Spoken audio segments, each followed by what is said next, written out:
30. இங்கு தாரிகா தன்னுடைய வீட்டிற்கு சென்றவள் தோல்வியை ஏற்க முடியாமல் தனியாக கத்தி கதறி அழுது கொண்டிருந்தாள். இந்த பாலாவை நம்பி ஹர்ஷாவை விட்டு வந்து பெரிய தவறு செய்துவிட்டோமே என்று அவளது மனம் அடித்து கொண்டது. அதிலும் அமிர்தா இப்போது வாழ்ந்து கொண்டிருப்பது நான் வாழ வேண்டிய வாழ்க்கைதானே, எப்படி இதை நான் தவறவிட்டேன் என்று தாரிகாவின் மனமோ ஆதங்கத்தில் அலறிக் கொண்டிருந்தது. அதே நேரம் யாருக்கும் தெரியாமல் தாரிகாவின் வீட்டிற்குள் நுழைந்தான் பாலா. அழுது கொண்டிருப்பவளை பார்த்து, நீ இப்படி அலறத பார்த்தா கேஸ்ல தோத்து போயிட்ட போலையே என்றதும் தாரிகாவிற்கு எரிச்சல் மேலிட்டது. நீ எப்படி இங்க வந்த? யாராவது பாத்திருந்தா என்ன ஆகுறது? ஏன் வந்த என்று கேட்க, அதெல்லாம் யாரும் என்ன பார்க்கல, அத பத்தி நீ ஒண்ணு கவலைப்பட வேண்டாம் என்று கூறியவனுக்கு தெரியவில்லை ஏற்கனவே ஒருவர் பார்த்து காவல்துறையினருக்கு தகவல் தெரிவித்து விட்டார் என. சரி சொல்லு, உன்னோட விஷயம் என்ன ஆச்சு? மொத்தமா ஊத்திக்கிச்சா? வேண்டாம் பாலா, நானே கடுப்புல இருக்க, எதுவும் பேசாத. கடுப்பா? சரி இருந்துட்டு போ. எனக்கு அவசரமா பணம் தேவைப்படுது. மொத்தத்துக்கும் எங்கேயாவது போய் தலைமறைவாகிடலாம்னு இருக்கேன். உன்கிட்ட இருக்க பணத்தை கொடு என்றதும், பணமா? என்கிட்ட எங்க இருக்கு பணம்? நான் இருக்க நிலைமைக்கு நீ வேற. நான் உன்னை சும்மா கேக்கல. கொஞ்ச காலமா நான் தான் உனக்கு மொத்த செலவையும் பாத்திருக்கேன். அத முதல்ல கொடு என்றதும், முடியாதுடா. போயும் போயும் நீ ஒரு ஆளுன்னு உன்னை நம்பி ஹர்ஷாவை விட்டுட்டு வந்தேன் பாத்தியா? எனக்கு இது தேவைதான். அவன் தகுதி என்ன, ஓன் தகுதி என்ன என்று மனதில் இருப்பதை கொட்ட துவங்கினாள் தாரிகா. வேண்டாண்டி, என்னையும் அவனையும் கம்பேர் பண்ணி பேசாத என்றான் மிரட்டும் குரலில். அப்படிதாண்டா பேசுவேன். நல்லா வாழ வேண்டிய என்னுடைய வாழ்க்கையை கெடுத்து நாசம் பண்ணினவனே நீதானே. இப்போ நான் வாழ வேண்டிய வாழ்க்கைய அந்த அமிர்தா வாழ்ந்துட்டு இருக்கா. நான் உன்ன மாதிரி ஒரு ஆள் கூட சேர்ந்து என் வாழ்க்கைய நானே கெடுத்துக்கிட்டேன் என்றதும் பாலாவிற்கு இவள் பேசும் ஒவ்வொரு வார்த்தையும் ஆத்திரத்தை ஏற்படுத்தி கொண்டிருந்தது. அது புரியாமல் தோற்றுப்போன ஆத்திரத்திலும் ஹர்ஷா அமிர்தா மீதான வன்மத்திலும் கத்திக் கொண்டிருந்தாள் தாரிகா. முன்பு ஆசை காதலனாக தெரிந்த பாலா இன்று ஒன்றுக்கும் உதவாதவனாக தெரிந்தான். பாலாவுக்கோ கோபம் எல்லையை கடக்க, இப்போது வந்த காரியம்தான் முக்கியம் என்று எண்ணியவன், இப்படியெல்லாம் பேசாத தாரிகா, எனக்கு ஆத்திரமா வருது. பணத்தை கொடு, நான் போயிடுறேன். தேவையில்லாம பேசாத என்றான். பேசுனா என்னடா பண்ணுவ? கொன்னுடுவியா? உனக்கு அவ்வளவு தைரியம் இருக்கா, பிச்சைக்கார பயலே என்று கூற, என்னடி விட்டா ரொம்ப பேசுற? நான் கொஞ்சம் நல்லா பேசுனதும் கட்ன புருஷனை விட்டுட்டு என் கூட வந்தவதானே நீ? என்னமோ பத்தினி மாதிரி பேசுற. என்னடா எப்ப பார்த்தாலும் இதையே கேக்குற? நீ மட்டும் என்ன யோக்கியமா? அடுத்தவன் பொண்டாட்டிய பேசி பேசியே மயக்கி கூட்டிட்டு வந்தவன் தானே நீ? அதோட விட்டியா? அந்த நிரஞ்சனா கிட்ட தப்பா நடந்துக்க பார்த்ததானே இப்படி ஓடி ஒளிஞ்சுகிட்டு திரியிற? நான் பத்தினி இல்லதான், ஆனா நீ என்ன உத்தமனா என்றதும் ஆத்திரத்தில் அழகுக்காக வைக்கப்பட்டிருந்த பூச்சாடியை எடுத்து தாரிகாவின் தலையிலேயே பலமாக அடித்து விட்டான் பாலா. அடித்த வேகத்தில் சுருண்டு விழுந்தவள்தான் பேச்சு மூச்சின்றி அப்படியே கிடந்தாள். கோபம் தலைக்கேறி போயிருந்தவன் இதை முதலில் கவனிக்கவே இல்லை. எவ்வளவு தைரியம் இருந்தா இப்படியெல்லாம் பேசுவ என்று ஆத்திரத்தில் அவன் கத்திக்கொண்டிருக்க, மடமடவென உள்ளே நுழைந்தனர் போலீசார். பாலாவோ அதிர்ச்சியில் விழிகள் விரிய பார்க்க, 2 காவலர்கள் அவனை பிடித்துக்கொள்ள, ஒருவர் மட்டும் சென்று கீழே மயங்கி விழுந்து கிடந்த தாரிகாவை எழுப்ப பார்க்க, அவள் எழவே இல்லை. தலையிலிருந்து ரத்தம் வழிந்து கொண்டிருப்பதை பார்த்த காவலரோ உடனடியாக அவளை மருத்துவமனையில் சேர்த்தார். ஆனால் மருத்துவரோ தாரிகாவின் உயிர் ஏற்கனவே பிரிந்துவிட்டது என்று கூற, பாலாவிற்கோ உச்சபட்ச அதிர்ச்சி. பாலாவிடம் தாரிகா பற்றி விசாரிக்க அவளுக்கு யாரும் இல்லை என்பதால் வேறு வழியின்றி ஹர்ஷாவின் குடும்பத்தினரிடமே விடயத்தை தெரிவித்தனர். அவர்களுக்கும் அதிர்ச்சியே. என்னதான் அவள் தங்களுக்கு கேடு செய்தவளாக இருந்தாலும் அவளது இறப்பு செய்தி அவர்களுக்கு அதிர்ச்சியையே ஏற்படுத்தியது. உடனடியாக ஹர்ஷாவும் அவன் குடும்பத்தினரும் மருத்துவமனை சென்றவர்கள் அவளது இறுதி காரியத்தை செய்து முடித்தனர். தாரிகா செய்த வினை அவளையே சுட்டெரித்தது என்று பாலாவை இழுத்துக்கொண்டு காவல் நிலையத்திற்கு சென்ற போலீசார் அவன் மீது தடை செய்யப்பட்ட போதைப்பொருள் உபயோகித்தது, கற்பழிப்பு முயற்சி, கொலைப்பழி என 3 விதமான வழக்குகளை பதிவு செய்தனர். 2 வருடங்களுக்கு பிறகு வெயில் உச்சியில் இருந்தது. சிறைச்சாலையில் கையில் பெரிய அளவு சுத்தியல் கொண்டு பெரிய கல்லை ஓங்கி ஓங்கி அடித்து இரண்டாக பிளந்து கொண்டிருந்தான் பாலா. அவனது முகத்தில் உடைந்த மண் துகள்கள் பட்டு எரிச்சலை ஏற்படுத்தி கொண்டிருந்தது. கைகளில் சிராய்ப்புகள், அதிலிருந்து எட்டி பார்த்த ரத்தம், அதனால் ஏற்பட்ட எரிச்சல் என அவதிக்கு உள்ளாகி இருந்தாலும் கல் உடைப்பதை நிறுத்த முடியவில்லை. அருகில் ஒரு காவலர் பாலாவை கண்காணித்துக் கொண்டே இருந்தார்.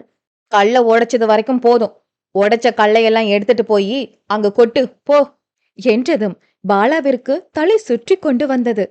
உடல் உழைப்பிற்கு பழக்கப்படாத உடல் முழுவதும் கடுமையான வலியை ஏற்படுத்தி கொண்டிருந்தது.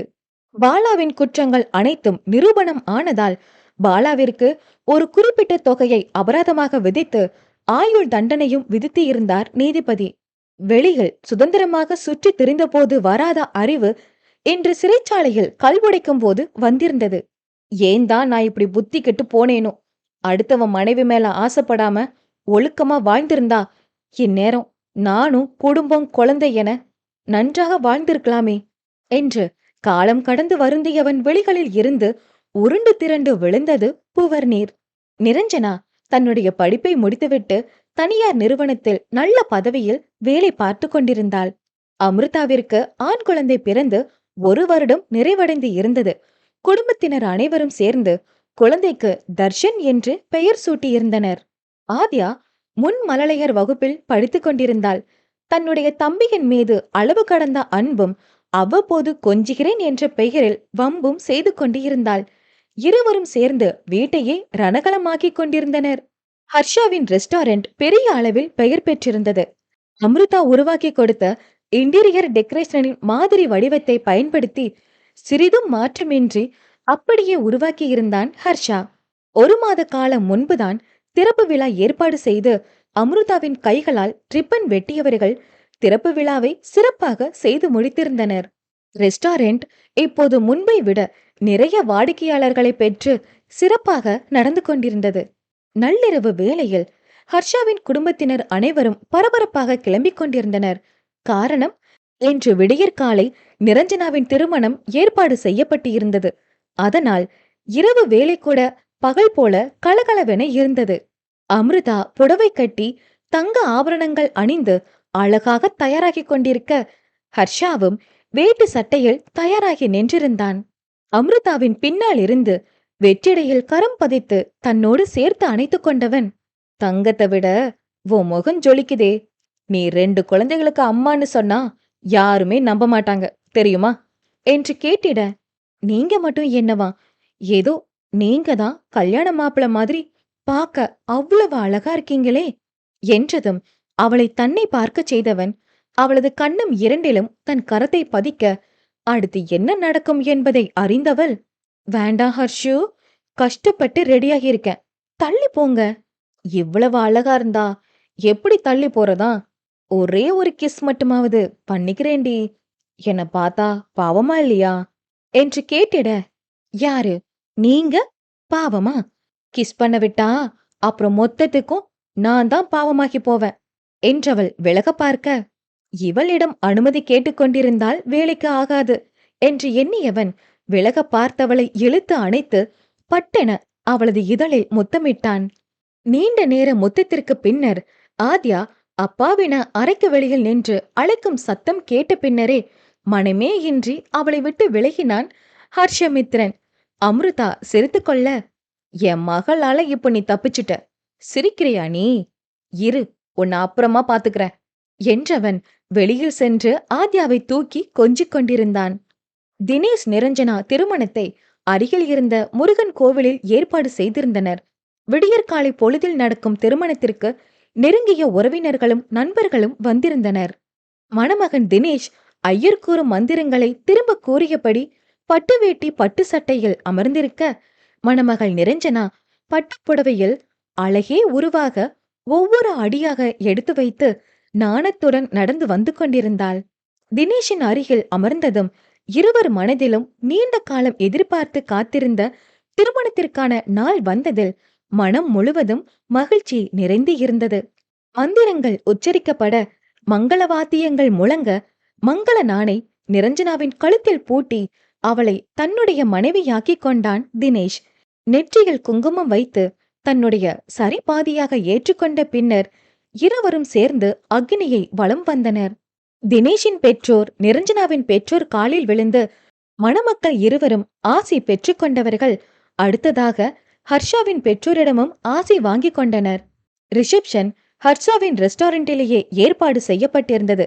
நவீன காலத்திற்கு ஏற்ப மேடை அமைத்து பூக்கள் கொண்டு அலங்கரிக்கப்பட்டு மணமக்கள் இருவரும் மேடையின் மீது நிறுத்தப்பட்டிருக்க, ஆட்டம் பாட்டத்துடன் சொந்தங்கள் நண்பர்களின் முன்னிலையில் மிக பெரிய அளவில் சிறப்பாக நடந்தேறியது. ஹர்ஷாவும் அம்ருதாவும் மணமக்களை விட அழகாக இருந்தனர். இருவரும் பொறுப்பான தாய் தந்தையராக, அன்பான கணவன் மனைவியாக, ஒவ்வொரு நாளும் கூடிக்கொண்டே இருக்கும் காதலுடன் வாழ்ந்து வந்தனர். 3 குடும்பத்தினரும் மேடையில் ஒன்றாக நிற்க, ஆத்யாவை ஹர்ஷாவும் தர்ஷனை அம்ருதாவும் தூக்கி வைத்தபடி மணமக்களுடன் புகைப்படங்கள் எடுத்துக்கொள்ள, அவர்கள் வாழ்வில் மகிழ்ச்சிக்கு ஒரு குறையும் இல்லை. அனைவர் மனதிலும் முகத்திலும் புன்னகை நிறைந்து இருந்தது. இன்று போல அனைவரும் என்றும் மகிழ்ச்சியுடன் வாழ வாழ்த்தி, இவர்களுடன் சேர்ந்து நாமும் விடைபெறுவோம். கதையுடன் சேர்ந்து பயணித்த அனைவருக்கும் என்னுடைய மனமார்ந்த நன்றிகள். அன்புடன் ஆழி தென்றல். இந்த கதை உங்களுக்கு பிடிச்சிருந்தா லைக் பண்ணுங்க, கமெண்ட் பண்ணுங்க, மறக்காம உங்க நண்பர்களுக்கும் ஷேர் பண்ணுங்க. மீண்டும் இதே மாதிரி ஒரு அழகான காதல் கதையோடு உங்களை வந்து சந்திக்கும் வரை உங்களிடமிருந்து விடைபெறுவது நான் உங்கள் ஆர்ஜே ஆதி. டாடா.